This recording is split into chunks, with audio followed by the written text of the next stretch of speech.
вся жизнь центра города постепенно будет уходить. So again, the difference between short-term planning and long-term planning is big, and you have to think about both things at the same time. Опять же, в этом заключается разница между краткосрочным и долгосрочным планированием, и нужно думать одновременно и об этом, и о том. And that faces a problem, because if you are thinking short-term, and you're listening to experts like us, and we said that you should think long-term, then suddenly you will have some costs that you haven't thought about. И это тоже проблема, потому что если вы сейчас думаете, планируете краткосрочно, послушали таких экспертов, как мы, и начинаете думать на долгосрочную перспективу, вы сразу сталкиваетесь с теми затратами, которых раньше у вас не учитывалось, которых раньше у вас не было. And suddenly having those costs on the table can be a downturn, it can be a shock. But in the long term, those costs are not high. Если вы сразу же выкладываете все эти затраты на стол, то это может представлять шок для того, кто эти затраты видит. Однако в долгосрочной перспективе эти затраты многократно окупаются. So for the transport system, one way to start is to think not on just one mode. You have to think about all the modes. Поэтому первое, с чего нужно начать в развитии транспортной системы, необходимо не концентрироваться на одном виде транспорта, а думать о всех видах транспорта сразу. And this is why it is important to think about a balanced transportation system. If the whole balance is tilted towards one mode, then everything happens with that single mode. You can take the opposite. Everybody should drive public transportation and not cars at all. That will create big problems. You have to have a balance. Именно поэтому мы говорим о сбалансированной транспортной системе. Если у нас система имеет уклон в сторону одного из видов транспорта, то и вся активность происходит только для этого вида транспорта. Можно же зайти с другой стороны и сказать, что все люди должны использовать общественный транспорт, и это тоже создаст большие проблемы. If we look around the world, we see that the cities are using all these tools that are available for efficient transport. They're using not only for cars and highways, they're thinking about trams, buses, trolleybus and metro. Если мы посмотрим на различные города по всему миру, мы увидим, что они используют весь инструментарий для решения транспортных проблем. И думаю не только об автомобилях, и думаю и о трамваях, троллейбусах, автобусах и других видах общественного транспорта. And it's interesting to see that earlier it was said that now only big cities need metro and small cities need only buses. That is not true. Small cities as well as big cities are using all the tools that are available to them. И раньше очень часто говорили, что большим городам нужно метро, а маленьким городам они могут обойтись автобусами. Это тоже не так, потому что необходимо действительно использовать весь инструментарий доступных средств и доступных видов транспорта. If the traffic in the streets is heavy, then small cities or big cities need to do improvements. So in Bergen, they have introduced light rail. Если транспортный поток по улицам достаточно велик, то необходимо вносить какие-то улучшения в транспортную систему. И вот у нас предыдущий слайд был пример из Бергена, они исследовали легкорейсовый транспорт. Bergen is only 100,000 people, and then you go to Paris with millions, and you have still light rail. В Бергене всего лишь 100 тысяч жителей. Если посмотреть, например, Парижа, то в Париже больше миллиона, и у них тоже есть легкорейсовый транспорт. And as you see on this picture, also Berlin has light rail. И в Берлине, как вы видите на этой фотографии, тоже есть легкорейс. And the reason for this is that, like in Lyon, the capacity of a street can be increased 10-fold or 20-fold by light rail instead of using your cars. В чем причина такого развития легкого рейсового транспорта? В том, что как в Лионе пропускная способность улиц может быть за счет этого увеличена в 10 или даже в 20 раз. And that creates spaces. Instead of parking in the city, you can actually give some space back to the citizens. И это позволяет освобождать пространство в городе. Вместо того, чтобы использовать пространство города для парковки, вы можете отдать его обратно жителям города. And just as parking spaces are very popular, I can tell you that spaces for public parks are just as popular. И я вам смогу уверить, что места для парков, местах, которые будут использоваться для общественных парков, будут столь же популярны, сколько и места для парковки сейчас. And the reason is this.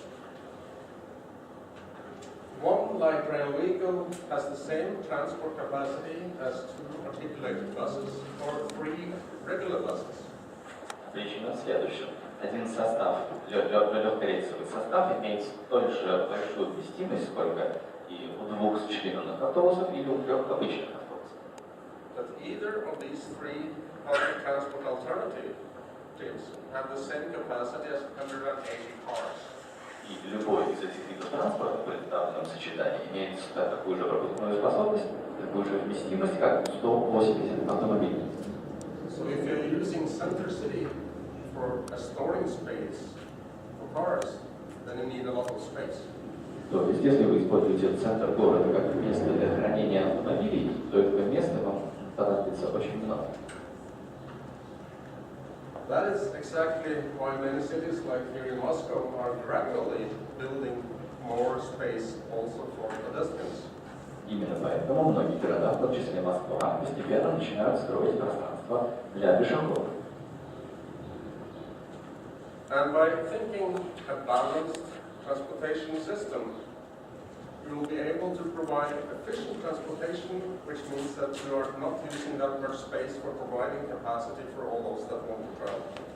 И если мы говорим о сбалансированной системе, то в сбалансированных условиях вы можете обеспечить эффективную перевозку всех желающих, не занимая очень много места для сохранения и движения автомобилей.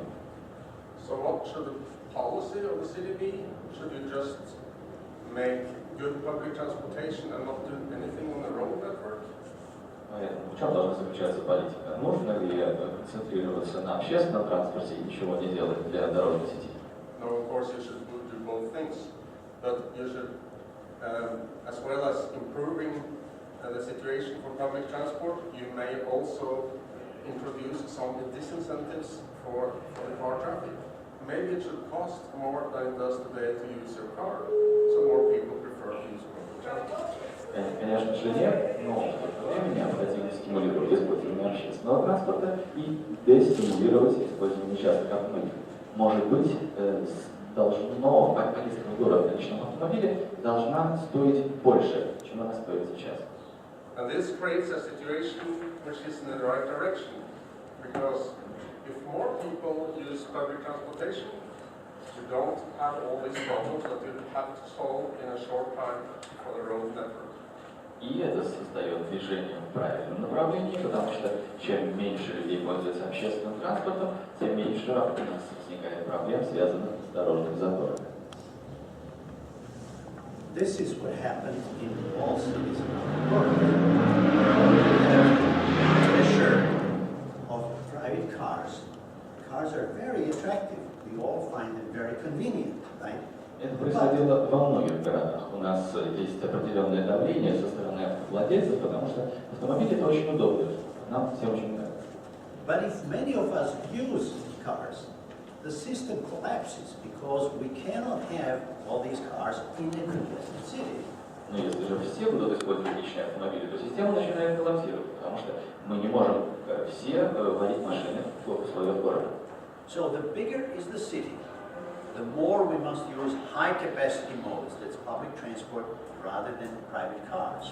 Поэтому, чем больше город, тем активнее нам нужно использовать виды транспорта большой вместимости, то есть не личные автомобили.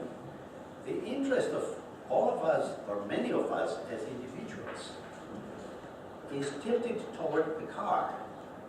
But the whole system and the city cannot take it.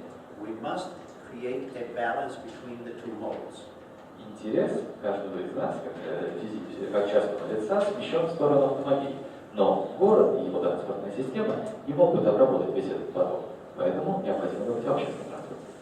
So we have this basic policy which says public transport should be favored over private transport.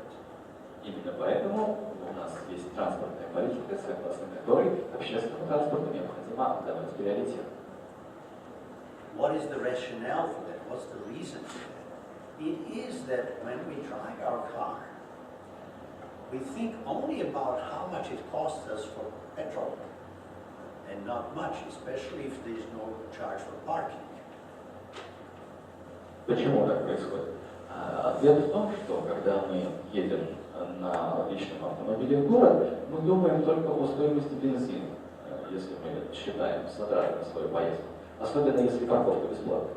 But when we look at the whole city, if I drive, I add congestion and I make delay to all other cars which are driving.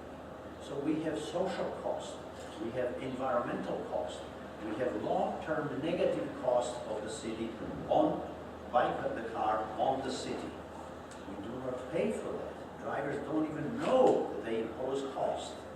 Однако, если я поехал на машине в центр города, я вызываю самые транспортные заторы, я вызываю задержки для других участников движения. Таким образом, у нас возникают социальные издержки, у нас возникают экологические издержки, а водители даже не осознают, что они вызывают такие издержки для всего города, и уж тем более не оплачивают. So, in different countries there were studies and always recommended that we should favor public transport because it is more economical by space, it is more efficient, it's a public facility, and it has long-term, much better impact. It creates much nicer city. Во многих городах мира проводились исследования, в соответствии с которыми нам необходимо действительно отдавать приоритет общественному транспорту, потому что он занимает меньше городского пространства, он более эффективен, и он создает действительно эффективную транспортную систему и выгоды для всех пользователей. So we have to impose some charges for people who are driving cars because of the costs they impose on the city. If we press drivers, then they complain. Now I have to pay, and it's very difficult to use public transport. Поэтому нам нужно переложить на плечи владельцев те затраты, те издержки, которые они вызывают для города. Если мы их будем заставлять платить, то они, естественно, начнут жаловаться. Раньше мне не нужно было платить, а теперь нужно. For that reason, if we put charges on cars, we should improve public transport and say now you can use public transport conveniently. Can that be done? Yes. If you are in Munich, in Paris, in Singapore, it is much easier to go by transit for many trips than by car. Поэтому, если мы вводим дополнительную оплату для водителей, нам нужно одновременно усовершенствовать общественный транспорт, чтобы сказать, вот, теперь можно использовать общественный транспорт, и это удобнее. Реалистично ли это? Да, конечно. Если мы посмотрим на Сингапур, на Мюнхен, на другие города Европы, мы увидим, что для очень многих поездок использовать общественный транспорт нам значительно удобнее. Now back to Moscow. Where are we? We have an excellent metro, but you know, for many trips, you cannot make it easily by metro. You have to walk long distance, walk back, and so on. So metro is not enough. Excellent, but you also need наземный transport, which will be attractive. Текущая ситуация в Москве. Есть прекрасное метро, которое работает эффективно, но для очень многих поездок, особенно для очень коротких, использовать метро неудобно. Нужно вначале дойти до метро, потом дойти от него. Поэтому нам нужен эффективный и хорошо работающий общественный наземный транспорт. What happened with your наземный transport? You had a very good one. I think it was much better 20 years ago because there was no congestion. They were faster. Что происходит с наземным транспортом здесь, в Москве? Я думаю, что 20 лет назад общественный наземный транспорт в Москве был значительно лучше, потому что он не стоял затор. And now, you look at Tverskaya улица, and trolleybus is empty. Why? Because trolleybus is slow as car. Who will leave the car to take even slower trolleybus? Если же мы сейчас посмотрим на Тверскую, троллейбусы там стоят пустые. Почему они стоят пустые? Потому что он движется с такой же скоростью, как автомобили, или даже значительно медленнее. Тоже променяет автомобиль на еще более медленный троллейбус. So, we have to see how to also improve наземный transport so that it's convenient and frequent. And that is not what is happening yet. Поэтому нам нужно усовершенствовать общественный транспорт, чтобы он был более удобным и ходил более регулярно. А этого пока не происходит. The project we're talking about, first one is Leninsky Prospect. So we looked at that corridor, and we agree that some of your wide prospects should be redesigned to respond to the present conditions. Первый проект, который мы анализировали, это проект Ленинского проспекта, мы внимательно изучили его, и мы действительно согласны с тем, что многие широкие проспекты в Москве необходимо перепланировать, чтобы они соответствовали текущей ситуации. But we don't have just the task, let's build a big highway, so-called freeway, because that does not fit in the city, in the area where many people live, where many activities. There is that collision between this highway and the city, so you cannot build such highways in those situations. Но перед нами не стоит задача построить очень широкую автомагистраль или хайвей и пустить туда весь транспортный поток, потому что это противоречит жилой застройке и всем тем социальным коммерческим функциям, которые у нас представлены вдоль Ленинского проспекта. То есть у нас наблюдается столкновение высокоскоростного трафика и местной жизни. So what is the goal then what should be the goal in Leninsky Prospect? Replanning or reorganization? И какова должна быть цель перепланировки Ленинского проспекта? We want to increase capacity for general traffic going through that area and local traffic. Нам нужно увеличить пропускную способность для транзитного движения и местного движения. We must improve Nazemny transport at least as much as we improve the car, otherwise we have a problem. Нам нужно повысить уровень качества общественного наземного транспорта как минимум на ту же величину, которую мы поднимаем уровень для личных автомобилей. And we must consider people living there. We must retain a livable area which has many functions. People are living there, there are hospitals, there are schools, and we don't want to destroy the city.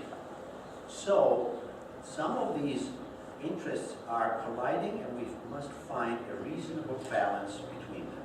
И нам необходимо учитывать интересы местных жителей, которые живут вдоль проспекта. Там не только жилая застройка, там и больницы, там и магазины и так далее и тому подобное. Безусловно, какие-то из этих интересов противоречат друг другу, и нам необходимо найти баланс между этими интересами. Now, when we look at the entire city, then we see some differences. If we are building a highway, we should not go through the concentration of activities. We should go more around it. But if we have public transport system, metro or tramway or trolleybus, it should go right into the center of activity and bring people to walk to the destinations. Давайте посмотрим на город схематично. Здесь основная особенность в том, что если мы строим автомагистраль или хайвей, нам нельзя ее строить через город, то есть через сосредоточение различных местных жилых и прочих функций. Нам нужно делать автомагистраль вокруг города. Если же мы строим общественный транспорт, то этот общественный транспорт как раз и должен заходить в самый центр. Now when we get to Leninsky Prospect, we see that it has all these functions, handle traffic and so on. Now, we cannot, as I said, build just elevated highways right through the city there. We can do that outside of the city, in suburbs, but not in high density. Если мы посмотрим на Ленинский проспект, сейчас он сочетает все возможные функции, жилую, транспортную и так далее. Мы не можем просто взять и построить дорогу на эстакаде. Дорога на эстакаде, она очень хорошо подходит для загородной местности, где нет никакой застройки. Also, we have a problem that you cannot change from 6 lanes to 4 lanes, 2 lanes, because you immediately have a bottleneck and a breakdown of the system. That's where you create problem. Еще одна проблема состоит в том, что нельзя изменять полосность движения, допустим, с 6 полос резко до 2, потому что именно в этом месте создается бутылочная горлышко, узкое место, и это создает пробку. The proposal for Leninsky Prospect is that there will be 3 + 3 lanes which are going over or under intersections. so that these lanes are going without semaphore. Проект реконструкции Ленинского проспекта подразумевает создание и полосы в каждую сторону движения, которые будут переходить в перекрестки или по эстакадам, или через туннели. We're not convinced that it has been sufficiently analyzed what will happen when you speed up that section of Leninsky and you come then to Gagarin Square and it becomes narrower, or you come to MCAT and you get into congestion. Then are we improving where it's not a bottleneck and not considering the bottlenecks? In that case, we may increase congestion. Мы не уверены, что в этом проекте проводился достаточный анализ того, насколько сильно увеличение пропускной способности скажется в одном конце проекта, это на площади Гагарина, и в другом конце проекта на МКАД. На площади Гагарина у нас меньше полос, на МКАДе у нас постоянные заторы, и мы не уверены в том, что предлагаемое решение, то есть улучшение пропускной способности дороги в тех местах, где у нас нет узких мест, не создаст еще больших заторов. We looked what is planned to improve public transport on Leninsky, and we find only that statement that one of the lanes in each direction will be reserved for buses. Мы посмотрели на те усовершенствования, которые в проекте предлагаются для общественного транспорта. Мы обнаружили только одно указание на то, что одна полоса будет выделена для автобусов. That is physically difficult because that lane has to intersect with many others. So you have to allow other cars to go through that lane. Plus, in many cities, bus lanes are introduced. And then you decide that on Saturdays and Sundays, that should not be reserved. Then you decide that taxis should be allowed.